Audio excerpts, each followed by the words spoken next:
जोहार इंगी रिमान सोरेन सानाम को नपाय गया पासे तेहिया गपाल माराव रे विषय दो हुयुग कना कुड़ी गिद्रा तिरला हपन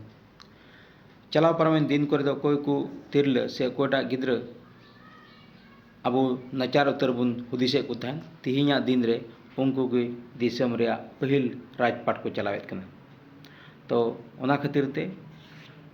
अबुआ घारज रे मेना को तिरला को अबुआ घारज रे मेना को गिद्रा को देला नितो आरहों चितान से बन रकाब दिकुआ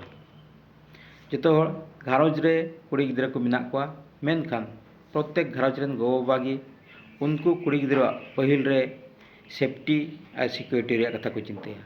ओना सेफ्टी रे कथा चिंता खातिर ते आयमा ढेर गिद्रा मौज मौज संगिन संगिन कॉलेज करे बाको पढ़ाव चो दाड़ी को और इन साव सावते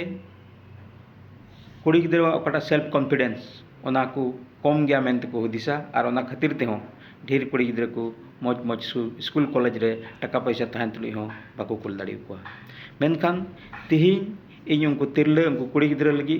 5टी उनका मौज मौज कोर्स अगू कदा ओकाटा कोर्स निये दो तिहिन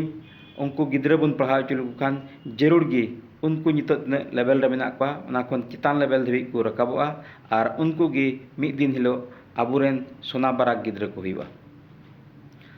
और तिहिन ओना 5टी डिपार्टमेंट से 5टी टॉपिक तिहिन ओना बन गपाल मारावा ओकाटा टॉपिक नियते तिहिन आबुरेन गिद्रा मिटेन सेटलमेंट हुआ आबुआ घारज रे मिटे मान सम्मान हुआ और दिसम लगी हो आयमा ढेर जिनिस को चिका दाड़िया वर्तमान समय रे ओलो पढ़ा लगी आयमा टाका पैसा जरूर कना और ना टाका पैसा जरूर कान खातिर ते आयमा गोगो बागी आयमा लकाना कुकमु दोहो कते हो मांग रेगी अकुरेन कोड़ा गिद्रा को सेटल लाहे को कोड़ा गिद्रा सेटल रे एकमात्र कारण दो नवा कना कारण उनी कोड़ा गिद्रा ठेन हिरले कते उनी कोड़ा गिद्रा ठेन डिपेंड कते तायम दाराम दिन रे चला हुयु तया घारज नवा धरती जीवन बिताव हुयु तया मेनखान मिटेन कुड़ी गिद्रा आया कैरियर कंप्लीट कते उमर को हुई लेन खान एटा हड़ा घारज रे चला ओना खातिर तिगे पासे चलाव पारमेन दिन रे दो ढेर कुड़ी गिद्रा की बाको पढ़ाव चले को मेनखान नितो उनकान उनकान टॉपिक को मेना विषय को मेना को विषय ते आबोरेन गिद्रा हो नित हो समय मेना उनको गिद्रा बन लहा दे दाड़ी को नुआ को कोर्स कान नुआ कोर्स आबू रेन गिद्रा को डिग्री को पढ़ाओ मास्टर डिग्री को पढ़ाओ उना कोन बेहतर नुआ को कोर्स कना ओकाटा कम पैसा ते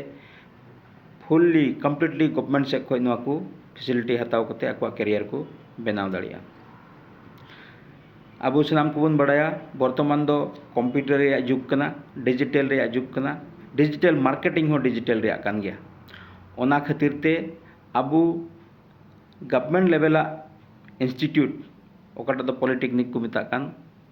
ओना पॉलिटेक्निक रे चलाव कते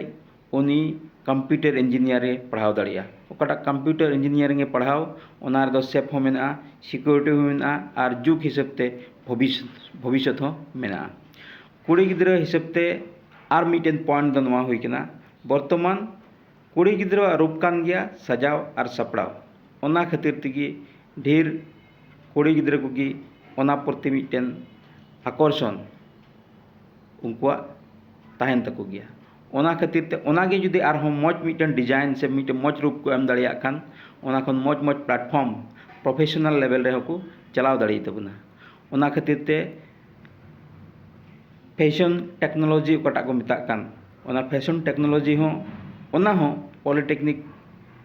लाइन रे कोर्स कान गया मी बछर रे कोर्स कना तेही ओना फैशन टेक्नोलॉजी कोर्स हताव कते हो अब कैरियर बन बनाव दाड़ी तको इन साव सावते टेक्सटाइल डिजाइन किचरी रे का कमी कान तेही ना टेक्सटाइल डिजाइन हो मिटेन मी बछर 2 बछर पढ़ाव कते कंप्लीट कते वर्तमान जुग रे ओना रे मिटेन मौज प्लेटफॉर्म से मौज मिटेन कैरियर मेना आ इनकते थर्ड पॉइंट दो अब सानाम को बन बड़ाया जतो हर बन बड़ाया जे ब्यूटी पार्लर दो लहाल कना ब्यूटी पार्लर दो बांग कना तेहिया दिन दो नुआ ब्यूटी पार्लर से लेका तगी यूट्यूब रे वीडियो चला कना नोआ ब्यूटी पार्लर से लेका तगी फिल्म इंडस्ट्री चला कना नोआ ब्यूटी पार्लर से लेका तगी मौज मौज होड़ा गेटअप चला कना ओना खातिर ते नोआ रे मिटेन मौज कैरियर मेना आबुरेन गिद्रा को जुदी प्रोफेशनली कोर्स हताव कते जुदी ब्यूटिशियन लाइन रे को चलाव लेनखान नोआ रे हो तेहिया दिन रे मौज मौज कैरियर आबु बुन नेल दाड़िया इन साव सावते गवर्नमेंट ओकटा रेवेन्यू हुयुक कान गवर्नमेंट ओकटा पैसा जस्ती के जस्ती जामे कान ओना कान गया टूरिज्म डिपार्टमेंट और टूरिज्म डिपार्टमेंट के उनका डिपार्टमेंट कना जे जहाटा दिसम रे की हाईएस्ट रेवेन्यू टूरिज्म डिपार्टमेंट को अगुएत कना नोआ टूरिज्म डिपार्टमेंट रे कोर्स को नितो गवर्नमेंट प्रोवाइडेड कोर्स को हुईना और अड़ी इजीली हुईना वर्तमान समय रे ढेर यूथ्स को गी ढेर स्टूडेंट्स को गी ओना को कोर्स को बाको पढ़ावेत कना तो नोआ को कोर्स रे हो जदि आबुरेन गिदर बन एंगेज लेको खाय पढ़ाव चो दाड़े को खाय बन आबो ढेर उनकान हेरिटेज को मेना विंटेज को मेना रिजोर्ट करे हो इने कते तिना नेशनल पार्क को मेना ओना करे विभिन्न दिसम कोरन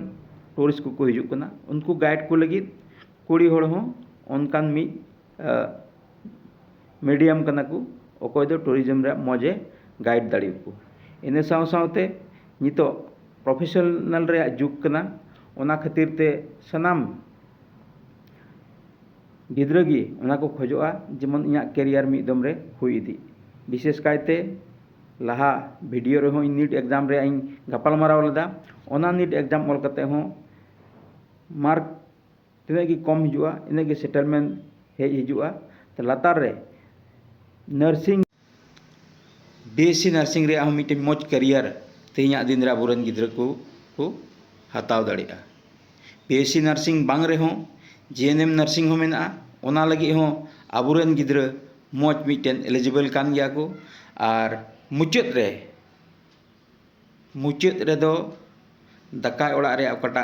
कमी कसनी दाका अतु खन एहब कते जतो गे आबुरेन गोगो हर ठेन बांग कुड़ी कुठे बुन आसोआ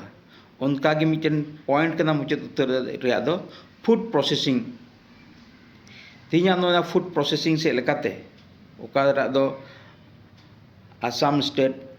रूरल लाइवलीहुड मिशन चलावेत कान नोआ फूड प्रोसेसिंग से लेकाते हो